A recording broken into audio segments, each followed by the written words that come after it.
Is the voice talent the hero in every commercial? Well, of course I am.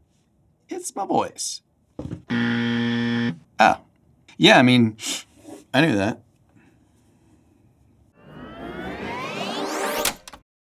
Today we'll be tackling the STAR question. Who's that supposed to be and how that relates to marketing? Now, if we're all honest, we'll admit that it feels pretty good when people see or hear what we do and get praised for it. And why not? We've worked hard to make sure we're learning our craft and becoming the best we can be, right?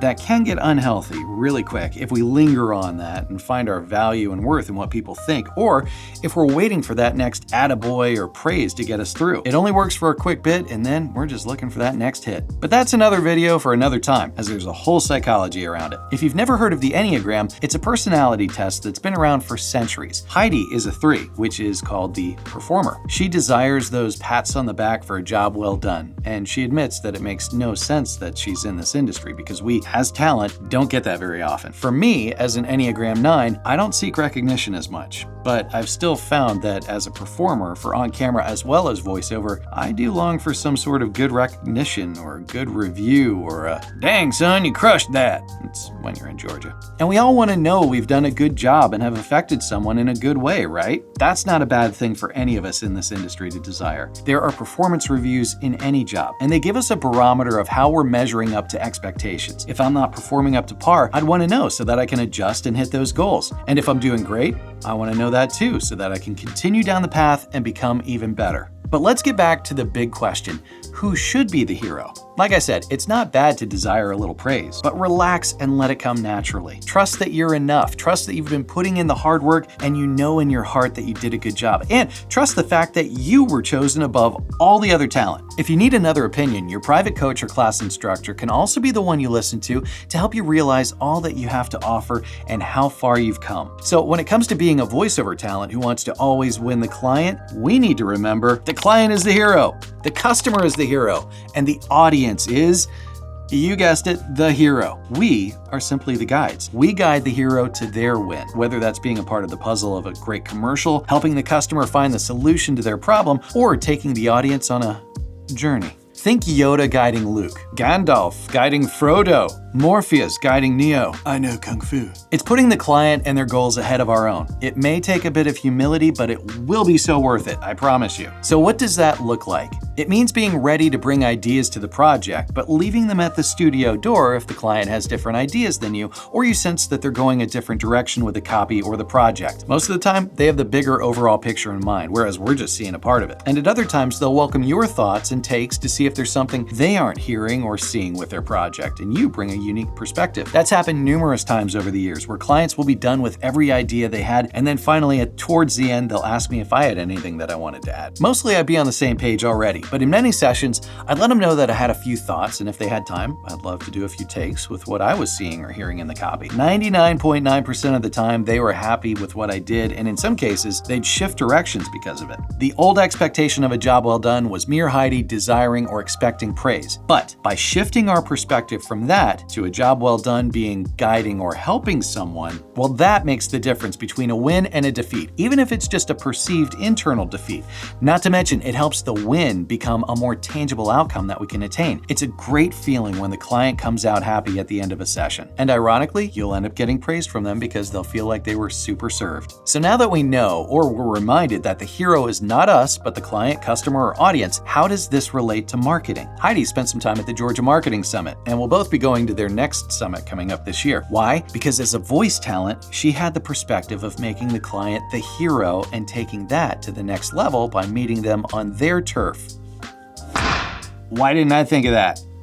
She wanted to make sure she was on the right track to helping solve the ad agencies and clients' problems, which is simply brilliant. I don't ever think that I've heard of voice talent or have been in a class or a workshop on the acting side either that's ever even talked about doing this. So how, if you go to such an event, how would you figure out those problems? I'll give you a sec to see if you can figure it out.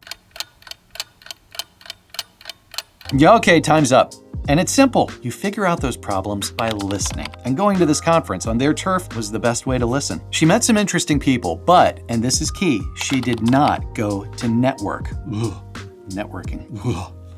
The reason is that she actually felt that it would be a little icky, right? It wasn't the goal of the overall conference. Those clients and marketers were there because they were wanting to learn from other colleagues, not to hear from a voice talent, and not to have somebody just pitching to them. Now, there's a sort of unintentional reverse psychology that happens in something like this. Say you meet someone and strike up a conversation. Ask questions about what they do, what problems they have, or what are they seeing. Be interested in them. They inevitably will ask what you do, and then you can tell them. But then clarify that you're there to find out what struggles marketers are having, shying away from even giving them a card. But more often than not, they'll ask for your contact info for possible collaboration down the road. And that is a beautiful thing. But again, don't think of them as a possible client. Look at them as a real person with things that they battle, and you're there to lend an ear. Make a connection as a human and enjoy a conversation. It'll be good for you and them. Now, Heidi took pages of notes, some applicable to her voiceover career and some to the Atlanta Voiceover Studio, but she summed them up in some nuggets, gold nuggets that can help us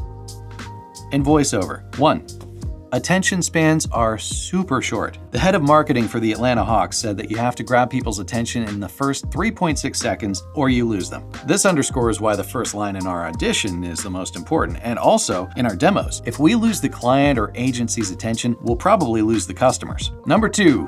More series. This has been something Heidi's mentioned to me before. More and more companies are going to adopt automated assistants into their businesses. It's just going to happen. Even though technology continues to grow and expand, we're still human and we still want human interaction and personalization. And it's good for us as voice talent, if for no other reason than to realize it's all happening. We're still not sure how rates will be structured, but time will tell and might work in our best interest. But the best advice we can give you is that if a company reaches out to you or you book something like this through an online casting site, get an agent involved. Why? Because you'd basically be a spokesperson, if not the spokesperson for that company or product, and you need to be compensated adequately. Side note, for when you get that agent involved, they'll earn the percentage they make. They will have way more experience negotiating than you, and it'll only help you in the long run. And they deserve something for which they have experience in, protecting you. Another side note, 80% of the people, and this is based on the Atlanta Hawks research, watch videos online without sound.